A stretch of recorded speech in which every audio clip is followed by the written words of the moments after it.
Et salut tout le monde, c'est Mathis 2.0 et on se retrouve pour une nouvelle vidéo pour parler d'animé manga. Et aujourd'hui on va parler d'un animé que j'avais brièvement parlé sur la chaîne au travers d'un personnage qui est juste là d'ailleurs et qui va m'accompagner. Donc aujourd'hui on va parler de Death Note. Death Note dont j'avais parlé, enfin plus ou moins à travers d'une vidéo appelée Qui est elle, donc elle qui est le personnage justice. Comme on ne va pas être content de savoir ce qui lui arrive. Enfin bref. Et donc, qu'est-ce que je vais faire, c'est simple, c'est-à-dire je vais vous donner mon avis sur Death Note, ce que j'en pense, etc., si je vous le conseille ou pas.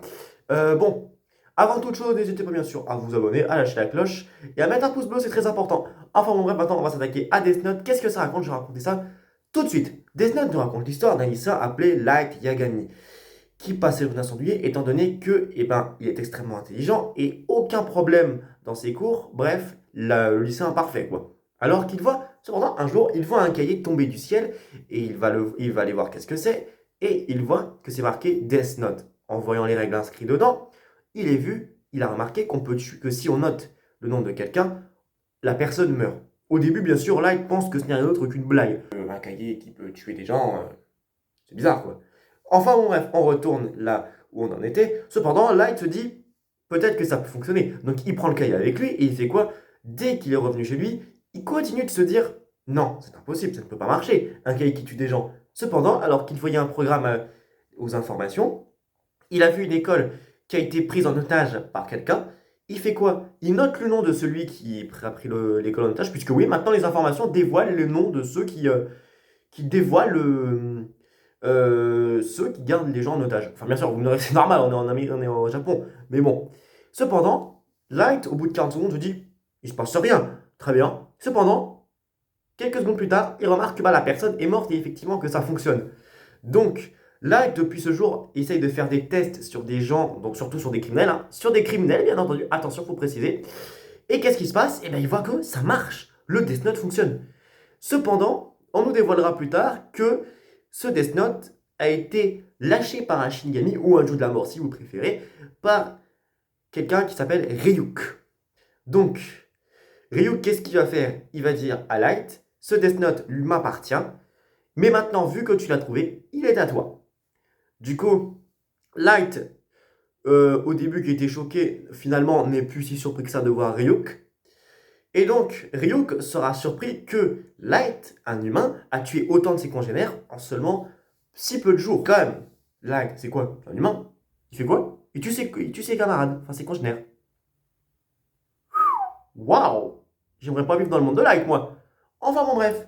Le lendemain matin, au lever du jour, Light dévoila le nom de ses projets à Ryuk, lui disant qu'il va débarrasser le monde des criminels et devenir le dieu de ce nouveau monde. Mais avant cela, Ryuk avait dit quelque chose à Light, celui qui se sert du Death Note au moment de mourir ne doit pas s'attendre à aller au paradis ni en enfer. Et le matin, Ryuk disait une phrase très importante qu'il ne faut pas oublier. Si Light fait ce qu'il a prévu de faire, Light deviendra le dernier criminel sur Terre. Et cette phrase est très importante parce que bien évidemment, il ne faut pas oublier que même si Light a des pensées louables, oui c'est vrai, il ne faut quand même pas oublier que tuer, et on n'est pas parfaitement conscient, tuer reste un crime. C'est pour ça que Ryuk va dire que il restera le dernier criminel sur Terre. Il deviendra aussi une sorte de dictateur. Parce que c'est vrai quand même que par la suite, Light va se dire je vais avoir le droit de dire une mort sur des gens. Et sur tout le monde en plus. Ça tombe pas bien, moi. Enfin bon, bref, revenons là où on en était. La situation ne fait que... Et bien sûr, la situation qui se passe ne va pas laisser la police indifférente, qui va se dire c'est quand même très étrange que autant de personnes, surtout des criminels, meurent de crise cardiaque, tous en si peu de temps. Du coup, la police va faire quoi? Elle va faire appel à un détective qui s'appelle elle. Ouais, elle va faire appel à ce gars-là. Là. Et du coup, qu'est-ce qui va se passer? Elle va collaborer avec la police, mais au début, il a décidé de piéger Kira, donc le nom, enfin le pseudonyme de Light, pour se faire passer pour le soi-disant dieu de ce nouveau monde, hein, bien entendu. Et qu'est-ce qui va passer? Bah, Light va tomber la tête la première dans le piège de elle. Donc, si vous voulez en savoir c'était quoi ce piège, allez voir ma vidéo sur elle, que j'avais fait. Et du coup, c'est à partir de ce moment-là qu'elle va déclarer la guerre à Light. Et c'est tout ce qui va vraiment être l'histoire principale de Death Note, la guerre entre Light et elle. D'ailleurs, on en reparlera plus tard hein, du traitement des deux personnages. Et donc, pendant tout l'anime, nous suivons Light et elle, Et c'est ça qui est intéressant et qui est incroyable dans Death Note, c'est le fait que ce n'est pas un combat euh, comme ceux qu'on a l'habitude de voir dans des animés. Non, c'est bien un combat, oui, mais un combat intellectuel. Un combat, c'est-à-dire, lui va faire telle tactique pour pouvoir piéger l'autre. C'est-à-dire, lui va pouvoir essayer de contourner cette tactique pour pouvoir riposter par après. Et c'est ça qui est quand même très intéressant, le fait que c'est une bataille de cerveau, vraiment qui oppose deux génies, c'est-à-dire elle d'un côté et Light de l'autre. Et c'est ça qui est vraiment impressionnant. Et vraiment, c'est ça que vraiment l'auteur a fait que Death Note est une œuvre si impressionnante. Cependant, à un moment donné, tout va se compliquer à l'arrivée d'un deuxième Death Note. Eh ben ouais, d'un deuxième Death Note. Enfin, Death Note. J'apprends à parler des fois. Donc, ce deuxième Death Note, qui est en possession de ce que j'appelle la meuf la plus naïve que j'ai jamais vue, qui s'appelle Misa Amane, qui, j'ai oublié de le préciser, a fait l'échange des yeux avec son Shinigami Rem, puisque l'échange des yeux consiste à ce qu'un Shinigami donne le pouvoir de ses yeux à un humain qui possède un Death Note. En contrepartie, cet humain doit dire adieu à la moitié de sa vie. Et Light, qu'est-ce qu'il va faire? Il refuse. Light refuse cet échange des yeux, alors qu'à un moment donné, ça aurait pu être très utile, hein. Mais bon, c'est comme ça, qu'est-ce que vous voulez? Et c'est ça aussi qui est incroyable, c'est que l'auteur n'a pas voulu rendre son personnage principal déjà plus malin qu'il ne l'est, puisque déjà que là, il est extrêmement intelligent, et le charme du manga perdrait tout si Light possédait ça, puisque je rappelle, c'est une guerre psychologique. Et du coup, là, qu'est-ce qu'il aurait à faire? Il aurait juste besoin de voir les yeux enfin, le nom des policiers et le vrai nom de elle, hein. Du coup, bah voilà, ça serait fini, on n'en parle plus.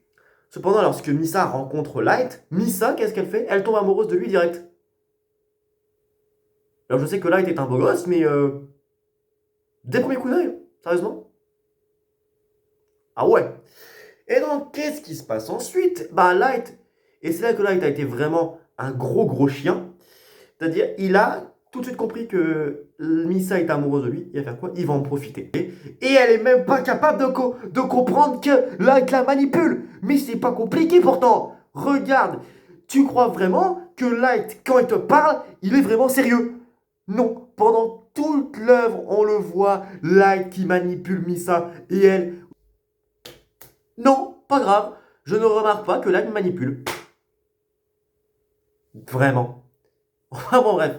Après ça, qu'est-ce qui va se passer? Et ben Light voit que ça devient de plus en plus compliqué puisque elle n'a de plus en plus de soupçons et Light, pour faire ce qui va être juste, va décider de faire un plan qui était vraiment, mais alors, un très bien pensé. C'est-à-dire, Light va faire en sorte d'oublier tout ce qui le relie au Death Note et va devenir amnésique et elle va plus ou moins croire ça.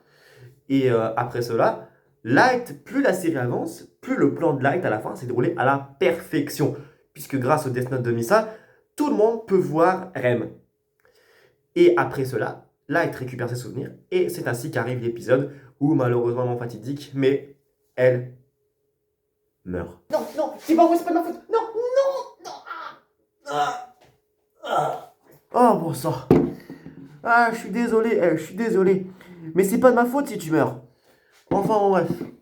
Et du coup, qu'est-ce qui se passe? Ben, Light va devenir le nouveau L, prendre sa succession en tant que leader de l'enquête, on va dire.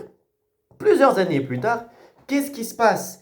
Eh bien, vu que Light sait Kira, celui qui est recherché, la mort et le désespoir c'est-à-dire, va prospérer pendant très longtemps. Pendant plus de plusieurs années. Oups! Enfin bon, bref, si j'ai bougé la table, désolé. Et qu'est-ce qui se passe? C'est que, avant cela, elle avait préparé ses successeurs. Alors j'en vois des gens plein qui vont me dire ouais, la deuxième partie de Death Note, elle est éclatée, nanana. Non, elle est pas du tout éclatée, la deuxième partie de Death Note. Et je vais vous expliquer pourquoi. Donc, qui sont Nier et Melo, les deux successeurs de elle? Donc, nous avons Melo, euh, quelqu'un d'égoïste et arrogant, mais extrêmement intelligent. Quatrième personnage le plus intelligent de l'œuvre, si je dis pas de bêtises, d'après l'auteur de Death Note lui-même. Et nous avons Nier, également le sosie de elle, on va dire, avec des cheveux blancs, qui ne se sent pas comme elle, accroupi sur sa chaise. Lui, il s'assoit avec un pied sur la chaise. Pourquoi? Je ne sais pas. Enfin bon bref. Et qu'est-ce qui se passe ensuite? Eh bien c'est simple. Le problème c'est que Nier et Melo sont incapables de... euh, comment je pourrais dire ça? De cohabiter, c'est-à-dire ils peuvent pas s'entendre. Donc du coup ils vont chacun prendre leur enquête de leur côté et ils vont très vite comprendre plusieurs choses. La première, c'est que elle avait déjà tout préparé pour Nier et Melo.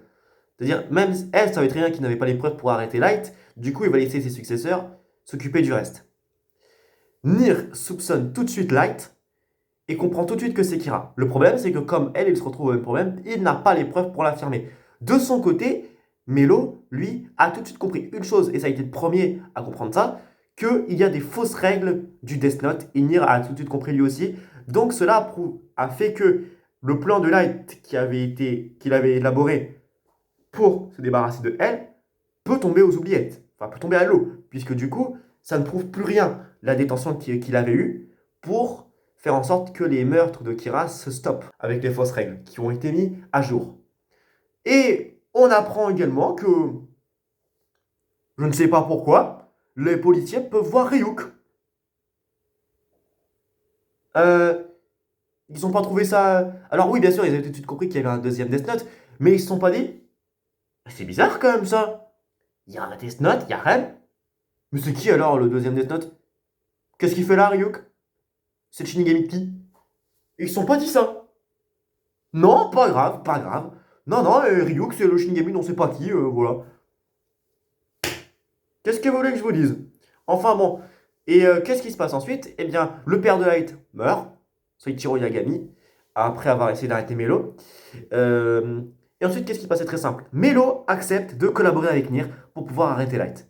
Donc, alors après, il y a des détails un petit peu bizarres, même un peu osés pour ma part, je trouve, dans cette deuxième partie. Euh, Par exemple, là, qui retrouve une de ses anciennes camarades de classe qui ne sert à rien du tout, si je puis dire. Certes, elle va tuer Melo, mais de toute façon, Melo, il avait déjà permis à Nier de gagner la guerre. Et à la fin, qu'est-ce qui se passe? Bah, Light pensait avoir gagné face à Nier, puisqu'il avait prévu un faux Death Note que Nier ne pensait pas avoir... Enfin, qui pensait que Nier n'avait pas découvert, sauf que Nier avait découvert l'existence de ce faux Death Note grâce à Melo. Et Nier va très clairement le dire, à eux deux, ils valent elle. Très clairement, il va le dire ça. Et c'est ainsi que Light va être coincé. Et après cela, Matsuda va lui tirer plusieurs fois dessus. Matsuda, le policier le plus débile que j'avais vu d'ailleurs. Et qu'est-ce qui va se passer ensuite? Bah, Light va essayer de s'enfuir. Sauf que nous voyons notre cher ami Ryuk qui lui avait dit, et j'ai oublié de le préciser, que lorsque Light va mourir, ce sera Ryuk qui inscrira son nom. Ryuk dira très clairement, tout ce qu'on a vécu ensemble, c'était amusant. Ryuk note le nom Light Yagami, et c'est ainsi que Light meurt meurt, on va dire, des mains de Ryuk. Du coup, c'est ici que s'achève l'histoire de Death Note. Qu'est-ce que j'en pense, moi, de cette histoire? L'histoire de Death Note, pour moi, est juste folle, honnêtement. Il n'y a que des rebondissements, et cette guerre Light, elle, est vraiment pour moi unique en son genre, puisque, comme il est dit, c'est pas une guerre opposant, c'est-à-dire, c'est pas une guerre opposant deux personnes qui vont se taper dessus, c'est vraiment deux personnes qui se battent avec leur cerveau. Et c'est ça qui est vraiment très impressionnant dans le sens, c'est-à-dire, Light est tout seul, Ryuk ne l'aide pas, je rappelle, hein, j'en parlerai après, c'est-à-dire, Light doit tout faire pour qu'elle ne le coince pas. Et c'est ça qui est vraiment impressionnant. Ensuite, quoi d'autre au niveau de cette histoire? Eh bien, également, je trouve que franchement, l'histoire, on ne s'ennuie pratiquement pas. Et c'est là que vraiment, on peut choisir notre camp, c'est-à-dire on est soit du côté de Light, soit du côté de elle. Et c'est ça qui fait que l'histoire est vraiment riche en émotions. C'est-à-dire, des émotions, on en ressent plein. C'est-à-dire, on ressent de la tristesse lorsque elle meurt. Light aussi.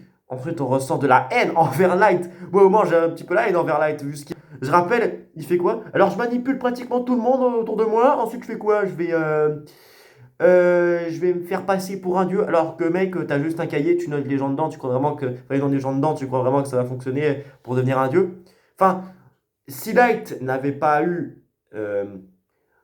pensé que Nier n'aurait pas trouvé l'existence de son faux Death Note, oui, Light aurait très clairement pu devenir un dieu. Sauf que là, Light, malheureusement, à cause d'un tout petit détail, a perdu. Voilà, Light a perdu. C'est tout. Light a perdu la guerre face à elle. Ensuite, maintenant, on va parler du traitement des personnages. Eh bien, les personnages sont tous extrêmement intéressants. On va prendre l'exemple de elle et de Light. Eh bien, c'est très simple. Ces deux personnages sont juste fous. C'est-à-dire, Light, même si c'est à la fois le protagoniste et l'antagoniste, eh ben, on peut comprendre ses motivations. C'est-à-dire, il pense faire le bien en débarrassant les criminels, enfin le monde des criminels. Bon, c'est pas vraiment le bien, puisque je rappelle, tuer quelqu'un, j'ai dit, ça reste un crime. Le gars en est parfaitement conscient en plus. Mais bon, on va aller savoir pourquoi il fait ça. Mais, enfin, c'est pourquoi il fait ça, mais tuer des gens, c'est normal, d'accord. Alors bien sûr, il a été aveuglé par le pouvoir du Death Note, mais c'est ça qui est incroyable dans le sens où il bascule dans la folie et il trouve ça juste de faire ça. Ensuite, on peut parler de elle également. Il sait que en face de lui, il comprend tout de suite qu'il a un truc surnaturel en face de lui qu'il va devoir arrêter. Et c'est ça qui est incroyable parce que peu importe la situation, il ne perd pas son calme. Il reste toujours aussi serein, raisonnable et il essaye de trouver les meilleures stratégies pour coincer Light. Enfin, pour coincer Kira, même s'il soupçonne très hautement Light. Ensuite, on va parler également d'autres personnages comme Nier, par exemple. Je sais que beaucoup détestent Nier, hein. J'en vois plein qui ont la haine contre Nier. Moi, j'ai jamais compris pourquoi. Nier, j'aime bien ce personnage. Je trouve que c'est un bon successeur à elle, qui a réussi à coincer Light. Bon, sans elle, très clairement, il aurait jamais pu coincer Light, hein. Et sans Melo, bien sûr. Mais, euh, mais moi, personnellement, j'ai pas de haine envers Nier. Pareil pour Melo, même si bon, je préfère quand même Nier que Melo. Melo, moi, je l'aime bien et je trouve pas que c'est un mauvais personnage en soi. Ensuite, on va passer à des personnages qui m'ont un petit peu énervé, comme Misa, par exemple. Je suis désolé, mais pour être aussi naïve, j'ai dit tout à l'heure, comment elle ne remarque pas que Light la manipule de A à Z? Il y a quand même un moment donné, faut pas franchir les limites. Ça, tu vois que Light, il te manipule. Rem le dit hautement. Donc je suis désolé, à un moment donné, il suffirait quand même de mieux ouvrir les yeux et de voir que, ah bah en fait, il me manipule ce gars-là. Ah bah voilà, t'aurais tout de suite compris. Et maintenant, on va parler également d'un personnage dont j'ai pas trop parlé, les Shinigami, et on va parler bien sûr de Ryuk. Alors moi, personnellement, Ryuk, moi, je l'ai beaucoup apprécié. Pourquoi? C'est très simple. Alors, très simple, Ryuk, son pas... qu'est-ce qu'il fait pendant toute l'anime? C'est ça. Eh, Light, tu pourrais me donner une autre pomme, s'il te plaît? Ryuk, bah, c'est simple, il est là, il regarde tout, voilà, il fait rien du tout, voilà, il est là. Il est là, il s'amuse, il regarde. Il est spectateur, en fait, Ryuk. Par contre, Rem, je suis désolé, mais moi, je l'ai pas du tout apprécié. C'est genre la chouin de... Enfin, pas la chouin, mais c'est, on va dire... Je vais pas dire le terme qui convient, mais... c'est-à-dire, elle est là, elle essaye de sauver Misa. C'est de sa faute, d'ailleurs, j'ai la haine contre elle parce qu'elle a tué mon goat. Enfin, bon, bref, mon gars sûr, quoi. Et vous l'avez remarqué, je suis team elle, voilà. Donc, et enfin, bon, qu'est-ce qui se passe après? Bah voilà, Rem, elle meurt. Tant mieux, parce que moi je ne l'aimais pas du tout. Donc, ma conclusion de Death Note, eh ben, c'est très simple. Death Note, c'est un de mes animés préférés. Franchement, j'ai adoré l'histoire qu'il y a autour. Je vous le conseille fortement pour ceux qui ne l'ont jamais vu. Euh, donc, n'hésitez pas à me dire ce que vous avez pensé de cette vidéo. Donc, on se revoit très bientôt pour une prochaine vidéo. Donc, disais à vous au revoir et à la prochaine, les amis!